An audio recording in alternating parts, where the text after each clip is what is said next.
Hello everyone, welcome to online classes Science class 8th question answer of chapter number 11 Force and Pressure. Question number first, give two examples each of situation in which you push or pull to change the state of motion of objects. तो आपने क्या करना है कि आपने example देने हैं, two example of push, two example of pull, जिससे जो ऑब्जेक्ट किसके अंदर आ जाए, चेंज मोशन के अंदर, किसके अंदर, मोशन के अंदर। तो यहाँ पे देखिए first, two example of push force are as follows. A heavy box at rest, कोई भी हैवी बॉक्स है वो किस पे है, रेस्ट पोजीशन पे है। इज पुश्ड, उसको पुश किया जाता है, to move it from one room to another, एक कमरे से दूसरे कमरे में, from one room to another. This change the state of motion of the box. तो यहाँ पे क्या, कौन मोशन में आएगा, बॉक्स। बी देखिए second part, a player pushes a football using his foot. तो प्लेयर जो है किसको पुश करे यहाँ पे, फुटबॉल को, by the help of foot. इससे क्या होगा, जो बॉल है वो किसके अंदर आएगी, मोशन के अंदर। This changes the state of motion of the ball. Two example यहाँ पे देखिए, push, rope is pulled to draw water from a well. हम जो है rope is to draw water from a well, कुएं से पानी अगर हम निकालते हैं तो रस्सी को क्या करना पड़ेगा, पुल करना पड़ेगा। This change the state of motion, यहाँ पे जो स्टेट ऑफ मोशन है क्या, of the water bucket. Second देखिए, a drawer is pulled to open it. This change the state of motion of the drawer. Second question number second, give two examples of situations in which applied force cause a change in the shape of an object. तो आपने कितने example देने, two examples of situations in which applied force, जो आपने force apply कर रहे हो जो चेंज हो जाए, क्या चेंज हो जाए, शेप ऑफ द ऑब्जेक्ट। तो यहाँ पे देखिए आंसर इसका, two examples of forces that cause a change in the shape of object are as follow. First देखिए, squeezing of a plastic bottle changes the shape of the bottle. यदि आप किसी plastic की बोतल को अच्छी तरह दबाते हैं उसको, तो उसकी जो शेप है वो क्या हो जाएगी, चेंज। यानी कि पहले प्लास्टिक की बोतल की शेप अलग थी और उसको जब आप अच्छी तरह उसको प्रेस करते हैं, दबाते हैं, उसकी शेप क्या हो जाएगी, चेंज हो जाएगी। बी देखिए, deformation of clay by pressing it between the hand. यदि आप चिकनी मिट्टी को हाथों से दबाते हैं तो उसकी शेप क्या हो जाएगी, चेंज हो जाएगी। Next question number third, filling the blanks. First आपके पास, to draw water from a well, अगर आप कुएं में से पानी निकालते हैं, we have to the rope, rope को क्या करना पड़ेगा, पुल, अभी आपने डिस्कस किया था। अ चार्ज बॉडी डैश अनचार्ज, एक चार्ज अनचार्ज बॉडी को क्या करेगी, अट्रैक्ट करेगी। नेक्स्ट देखिए, to move a loaded trolley, अगर किसी आप ट्रॉली को आप मूव कराना चाहते हैं, या तो आप उसको पुश करेंगे या फिर क्या करेंगे, पुल करेंगे, आइदर पुश और पुल। देखिए, the north pole of a magnet dash north pole, यहाँ पे देखिए पोल कैसे हैं, लाइक, कैसे हैं, लाइक, और लाइक पोल क्या करते हैं, रिपेल ईच अदर। नेक्स्ट देखिए question number four, an archer stretches her bow while taking aim at the target. She then releases the arrow which begins to move toward the targets. Based on this information, filling the gaps in the following statement using the following terms. तो आपने in terms का क्या करना है, use करना है, और आपने फिलिंग द ब्लैंक्स को कंप्लीट करना है। देखिए फर्स्ट देखिए यहाँ पे, टू स्ट्रेच द बो and the archer applies a force that causes a change in the its, तो क्या चेंज हो जाएगी, उसकी शेप, क्या चेंज हो जाएगी, शेप। देखिए, the stretch, to stretch the bow, the archer applies a force, the cause a change in its, उसकी क्या चेंज हो जाएगी, शेप, किसकी, बो की, यानी कि धनुष की। सेकेंड पार्ट देखिए, the force applied by the archer to stretch the bow, अगर वो फोर्स लगा रहे हैं यहाँ पे, कौन सा फोर्स है, मस्कुलर फोर्स, क्योंकि वो किसका यूज करें यहाँ पे, हैंड का। सी देखिए the type of force responsible for a change in the state of motion, the किसका एग्जाम्पल है, कॉन्टैक्ट फोर्स का, किसका एग्जाम्पल है ये, कॉन्टैक्ट फोर्स का। While the arrow moves toward its target, the force acting on it are due to, तो वहाँ पे ग्रेविटी, क्योंकि ग्रेविटी क्या है, हर ऑब्जेक्ट को अपनी तरफ क्या करती है, अट्रैक्ट करती है। एंड ड्यू टू फ्रिक्शन, यदि एरो इस साइड जा रहा है तो उसके अपोजिट कौन काम करेगा, फ्रिक्शन फोर्स। नेक्स्ट देखिए question number 5।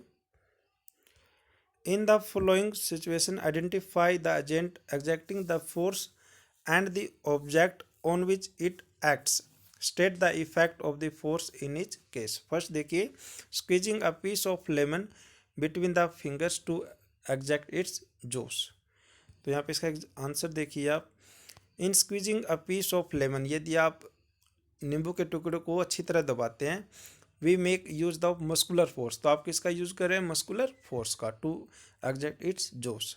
This muscular force act on the lemon, as a result the shape of the lemon gets change, तो जो नींबू की जो आकार है, शेप है, वो क्या हो जाएगा, चेंज, बदल जाएगा।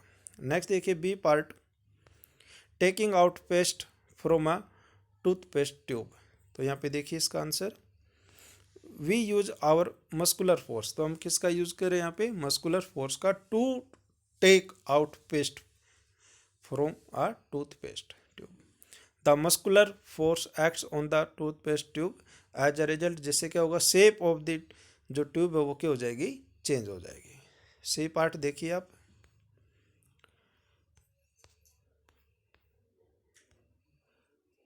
a load suspended from a spring while its other end is on a hook fixed to a wall, तो यहाँ पे देखिए इसका आंसर आप, here suspended load exert a force on the spring and pushes the spring downward, तो spring किसकी तरफ आएगा, डाउनवर्ड की तरफ, as a result spring gets stretches और hence its shape gets changes, और उसका जो शेप है वो क्या हो जाएगी, चेंज हो जाएगी।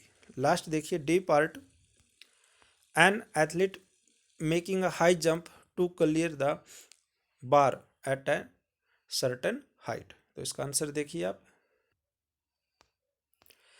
an athlete pushes the ground with his feet, his feet his feet exert a muscular force, कौन सा फोर्स है यहाँ पे, muscular force on the ground, this allow him to jump over the bar, as a result his state of motion get से changes. तो next देखिए question number 6, a blacksmith's hammer a hot piece of iron while making a tool, how does the force due to hammering affect the piece of iron, तो यहाँ पे देखिए इसका answer, when a blacksmith hammer a hot piece of iron he uses, वो किसका use करें यहाँ पे, मस्कुलर फोर्स का, किसका यूज करें यहाँ पे, muscular, this muscular force changes the shape of the iron, और किसकी आकार किसका चेंज हो जाएगा, आयरन का, so that it can be given as a desirable shape.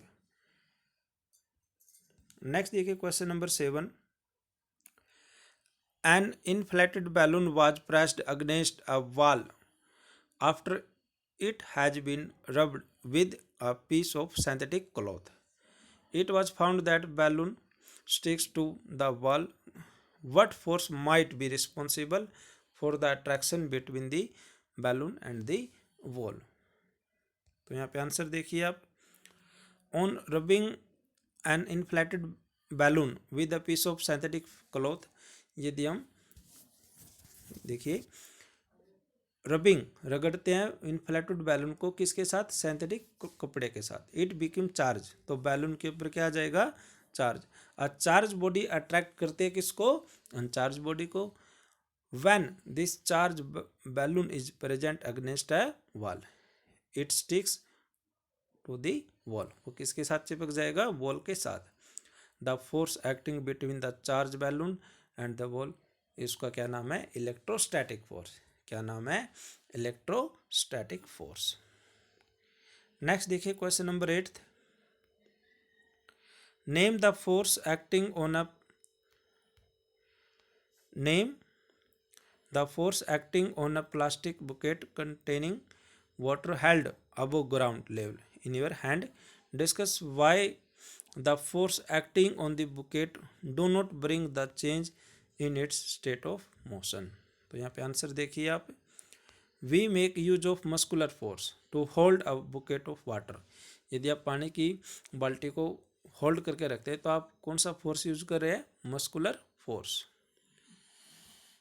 The ground the this muscular force act against the force of gravity. Gravity means क्या कि अर्थ जो है एवरी ऑब्जेक्ट को, हर ऑब्जेक्ट को अपनी तरफ क्या करती है? अट्रैक्ट करती है. That pulls the bucket toward the ground. Two forces are equal in magnitude but opposite in direction. Therefore net force क्या हो जाएगा? Zero. Equal and opposite means the net force क्या हो जाएगा? Zero. Hence there is no change in the state of motion. Next देखिए question number 9. A rocket has been fired upward to launch a satellite in its orbit. Name the two forces acting on the rocket immediately after leaving the launching pad. यहाँ पे answer देखिए आप. Two force acting on the rocket are force of gravity. क्योंकि earth जो है every object को, हर object को अपनी तरफ क्या करती है? अट्रैक्ट करती है. तो एक फोर्स यहाँ पे कौन सा है? Force of gravity which pull the rocket toward the ground. And other force क्या है यहाँ पे? Friction due to earth atmosphere. क्योंकि फ्रिक्शन फोर्स हमेशा कितने सरफेस के बीच में काम करेगा? टू सरफेस के. और यहाँ पे देखिए ड्यू टू अर्थ, एक तो यहाँ पे atmosphere which opposes its motion, जो कि इसका अपोज करेगा इट्स मोशन का. नेक्स्ट देखिए last question number 10. When we press the bulb of a dropper with its nozzle capped in water, air in the dropper is seen to escape in the form of bubbles. Once we release the pressure on the bulb, water gets filled in the dropper. The rise of water in the dropper is due to. यहाँ पे देखिए आपके पास कितने option दिए गए हैं? 4 option आपके पास.